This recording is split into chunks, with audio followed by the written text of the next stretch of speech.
biyya dhufe kuno jaalleewwan saa wajjini Oromiyaa na gammadu barasheetti baranne alaabaa isheen faayamte kunoo baatee hannamoo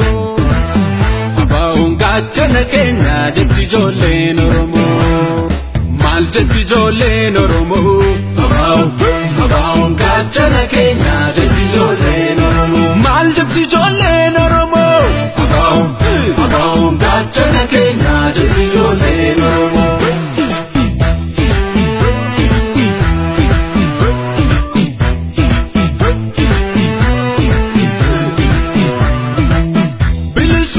Sama sani warra arjoome lubbuu abaa'uun gaachana keenya warra harka isaaniitiin ni halaalatti jibbuu abaa'uun gaachana keenya Oromoon daggala isaatii Oromiyaadhaa mammisaa abaa'uun gaachana keenya abbaan biyyaa dhufe maarree alaabaa isaa fannisaa abaa'uun gaachana keenya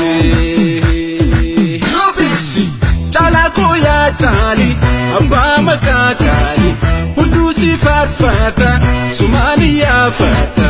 biyyi kan keeti enyo baashe tu si gaafata biyyi kan keeti enyo baashe tu si gaafata shiradina fi jadimaanu yoomsi jebbina shiradina fi jadimaanu yoomsi jebbina Oromiyaa jaallatanii akkamiin oboo jibbanii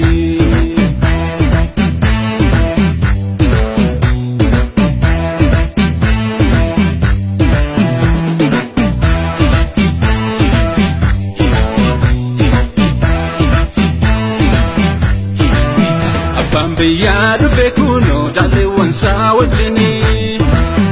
Oromiyaa na gammadu barasheetti baranne alaabaa isheen faayamte kunoo baatee hannamoo abaa'uun gaachana keenya jetti ijoolleen Oromoo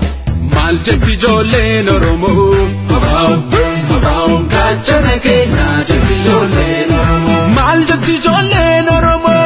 abaa'uun gaachana keenya jetti ijoolleen Oromoo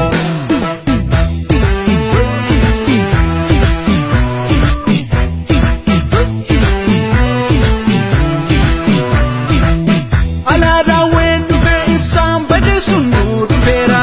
abaa'uun gaachana keenya ilmi galchuu galee abdiin saba isaatis toleera abaa'uun gaachana keenya yoof biraati gabaatee nabiisaa fi galaasa abaa'uun gaachana keenya abbaa jaalaalata ilmi yoo obboleessi leenca abaa'uun gaachana keenya wanda bookee diimaa kabajaan uffadhu mudhii kee sabbata magariisaanittu ayyoo biyyaa ililchimee sagalee ol fudhu ayyoo biyyaa ililchimee sagalee ol fudhu baga gammadde hiriyaa dhufe abbaan biyyaa baga gammadde hiriyaa dhufe abbaan biyyaa garaaf dachaasan dabarree baga walaagallee maal jetti ijoolleen Oromoo abaa'uun gaachana